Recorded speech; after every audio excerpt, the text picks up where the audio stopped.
Actually college life അടിപൊളിയായിരുന്നു. ഒരു ടെൻഷനില്ലാതെ full പൊളി ലൈഫ്. ഓസ്ട്രേലിയൻ കുഴപ്പമൊന്നുമില്ല കേട്ടോ. ബീച്ചും പബ്സും ചിക്സും എന്ത് ലൈഫായിരുന്നു.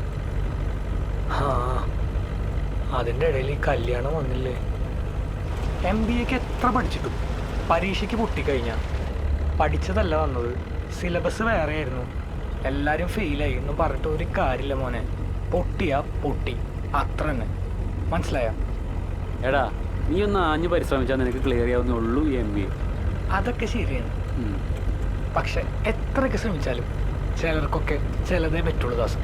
എടാ പെർസിസ്റ്റൻസ് അതില്ലെങ്കിൽ പിന്നെ എന്താ കാര്യം? ഫിലോസഫിക്ക് ഒരു കുറവുമില്ല. നിനക്കെന്താ വേണ്ടത്? ഒരു സിനിമ പിടിക്കണം. അതിന് നാട്ടുകാരെയും വീട്ടുകാരെയൊന്നും കുറ്റം പറഞ്ഞിട്ട് ഒരു കാര്യമില്ല. ആദ്യം അന്തസ്സോടെ നിവർന്ന് നിന്ന് നിന്റെ കഴിവ് തെളിയിക്കും. അല്ലാതെ ഡയലോഗ് അടിച്ചിട്ടൊന്നും ഒരു കാര്യമില്ല മോനെ. അല്ലെങ്കിൽ ഞാൻ പറഞ്ഞത് നീ കേൾക്കാൻ പോലുള്ളല്ലോ. നിന്റെ പണ്ട് മരിച്ചുപോയ കളിക്കൂട്ടുകാരൻ്റെ സെയിം പേരുള്ളതുകൊണ്ടാണല്ലോ നീ എന്നെ ബെസ്റ്റ് ഫ്രണ്ട് ആക്കിയത്.